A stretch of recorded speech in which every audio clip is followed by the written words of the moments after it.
মুখ্যমন্ত্রী বলছেন আমি বিরোধী দলে আছি বলে যা ইচ্ছে করব সেটা ঠিক নয়। হাউস ডিস্টার্ব করছেন আপনারা।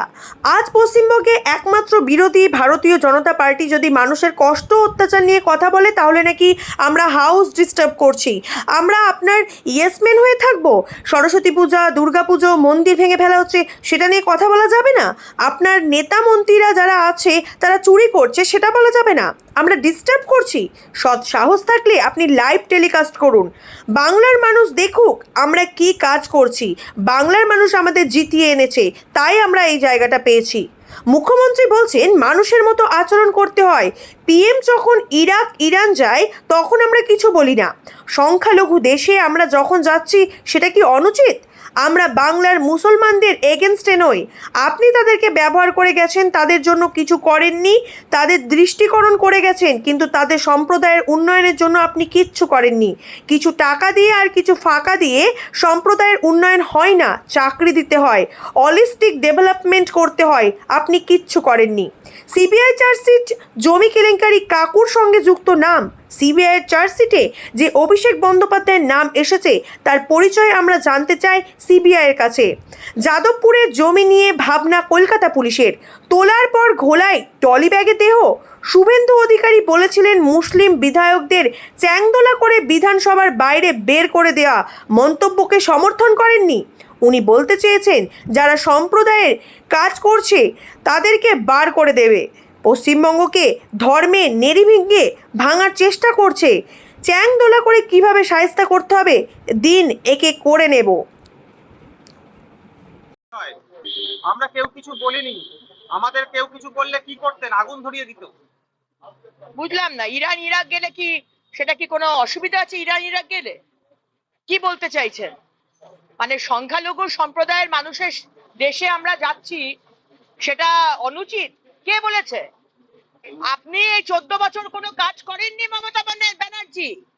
আপনি যদি মানুষের জন্য কাজ করতেন তাহলে সেই কাজ দিয়ে আপনি রাজনীতি করতেন। আপনি কোনো কাজ করেননি, সেই কারণে আজকে আপনি ধর্ম নিয়ে রাজনীতি করছেন। আমরা বাংলার মুসলমানদের এগেনস্টে নই, আর আমার মুসলমান ভাই বোনেরাও সেটা বুঝতে পারছে।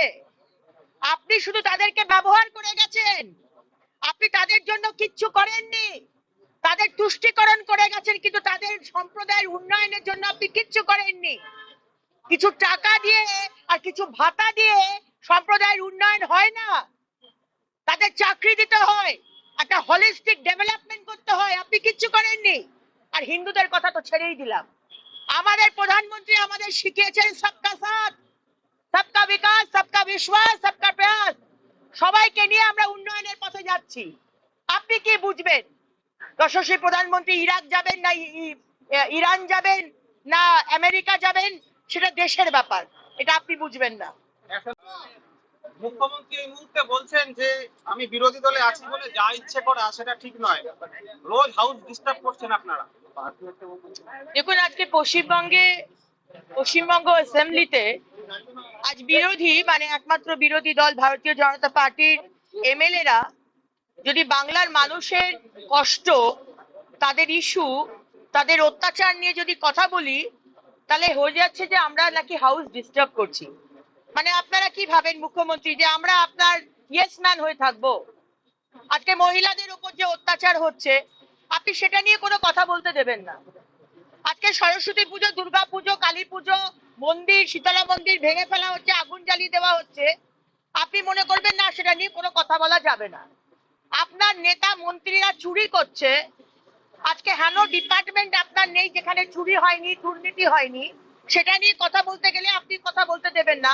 আপনার মনে হচ্ছে আমরা ডিস্টার্ব করছি। আপনার যদি সৎ সাহস থাকে মুখ্যমন্ত্রী, আপনি লাইভ টেলিকাস্ট করুন। আপনার সৎ সাহস যদি থাকে মমতা ব্যানার্জি, আপনি প্রসিডিংস যেরকম প্রত্যেকটা ভারতবর্ষের রাজ্যে হয় আপনি লাইভ টেলিকাস্ট করুন।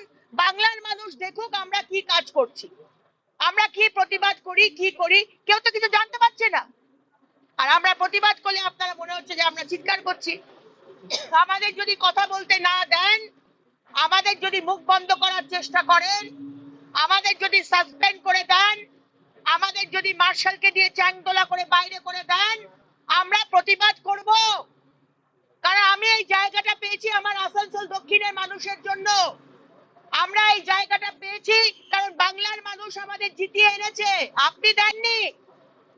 তাই সৎ সাহস তাকে চ্যালেঞ্জ করছি আপনাকে মুখ্যমন্ত্রী, আপনার যদি সাহস থাকে আপনি লাইভ টেলিকাস্ট করে দেখান, আমরা কোনো রকম কোনো বাধা বিপত্তি করব না।